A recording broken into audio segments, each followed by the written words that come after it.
दोस्तों नमस्कार। आज बात करूंगा पेंशन अपडेशन के मामले में और जो अपडेट आज का है यानी अब क्या हो रहा है, जबकि एमओयू उधर साइन हो चुका है 7 तारीख को। तो जो आज की अपडेट्स हैं उसमें शेयर करना चाहूँगा आपसे। एक ताज़ा मामला अभी आया है, ताज़ा इस वजह से बिल्कुल लेटेस्ट उसमें डेवलपमेंट्स हुए हैं। बात तो पुरानी थी।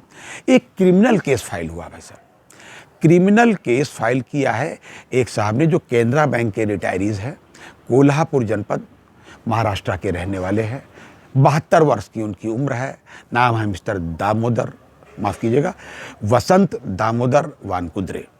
जी हाँ, इन्होंने क्योंकि पहले के रिटायरीज़ हैं, 72 साल इनकी उम्र हो चुकी है, पेंशन अपडेशन किसी का नहीं हुआ तो इनका भी नहीं हुआ।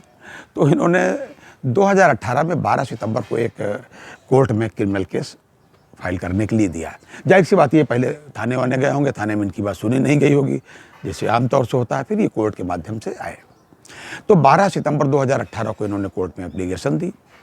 18 सितंबर को इनकी बात मान ली गई और उसको दर्ज कर लिया गया है। जी,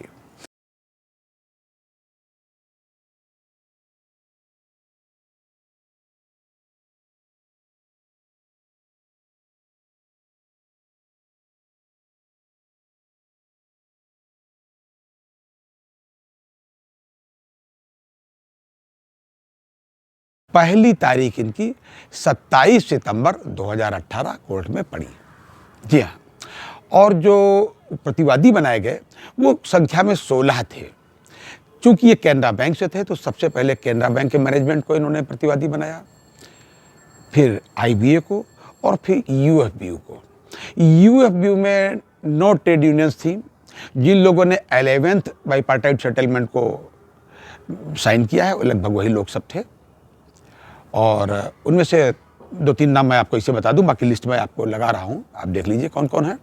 CH वेंकटचलम साहब हैं, दिलीप साहा साहब पंजाब नेशनल बैंक से हैं, जो वहाँ डायरेक्टर भी रहे हैं और जनरल सेक्रेटरी हैं पीएनबी ऑफिसर यूनियन के। इसके अतिरिक्त यूएफबीयू के कन्वीनर जो संजीव बंदली साहब हैं, ये लोग उसके प्रतिवादी थे। इस प्रकार से 16 प्रतिवादी थे भाई साहब।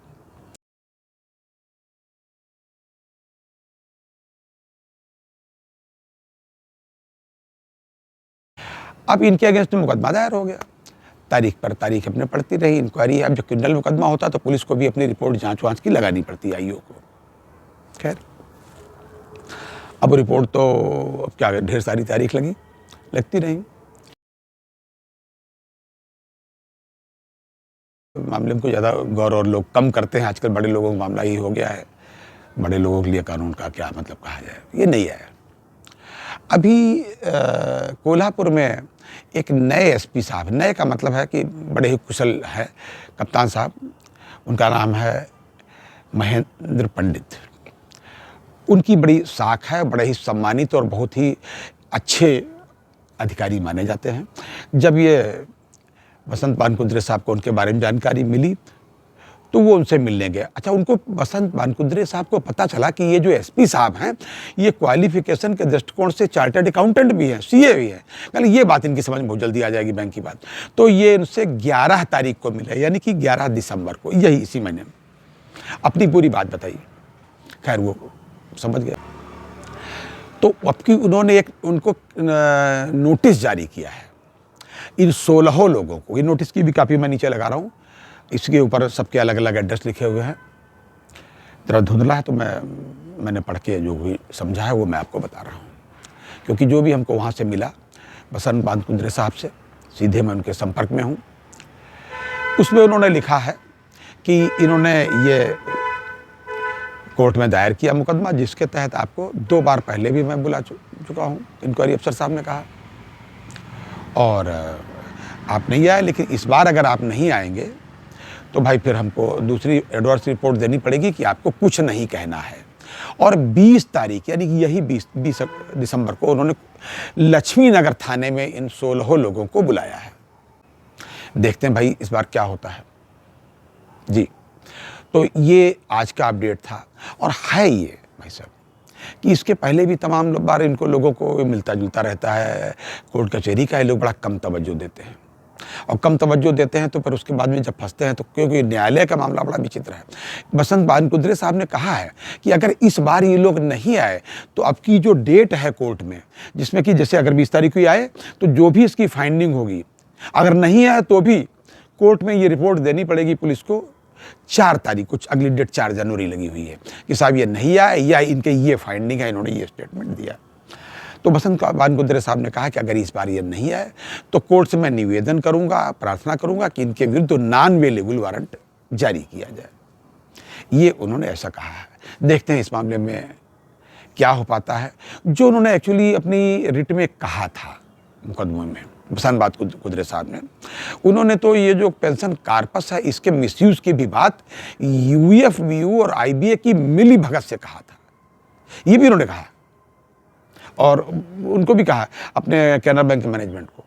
ये एक बहुत बड़ी बात है और मैं आपको अपने वीडियो के माध्यम से पहले भी बता चुका हूँ, फिर बता रहा हूँ, पुनः बता रहा हूँ, रिपीट कर रहा हूँ कि पेंशन कार्पस प्रत्येक बैंक के पास पर्याप्त है और इतना पर्याप्त है कि उसके ब्याज मात्र से अगर पेंशन अपडेशन कर दिया जाए तो कोई फर्क मूलधन पर नहीं पड़ने वाला। भाई साहब देखते हैं इसमें क्या होता है। ये था आज का अपडेट और नेक्स्ट जो डेट है भाई साहब, मतलब यह है कि स्टेट बैंक स्टाफ एसोसिएशन का जो पेंशन अपडेशन का मामला है वो डेट भी जनवरी में है सुप्रीम कोर्ट में।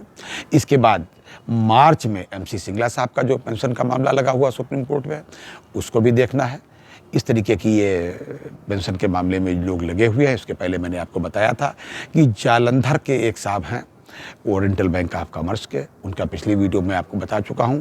उन्होंने, चूंकि ओरिएंटल बैंक ऑफ कॉमर्स अब पंजाब नेशनल बैंक में मर्ज हो गई, तो उन्होंने भी पंजाब नेशनल बैंक के चेयरमैन को नोटिस दी है कि इन नियमों के तहत हमें रिवाइज्ड यानी अपडेट पेंशन मिलनी चाहिए, जो नहीं दी जा रही है। 1993 का उन्होंने ज्वाइंट नोट का हवाला दिया है और उन्होंने भी आरोप लगाया है पेंशन कार्पस के मामले में। ये इसके अतिरिक्त भी लोग हैं, लखनऊ से भी हैं।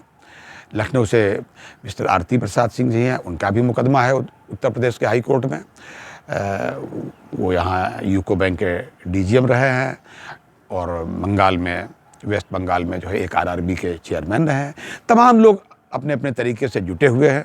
सबकी निगाहें इस तरफ हैं कि पेंशन अपडेशन कब होता है और पेंशनर्स को राहत कब मिलती है। ये था आज तक का अपडेट। अगली बार अन्य अपडेट के साथ, तब तक के लिए नमस्कार।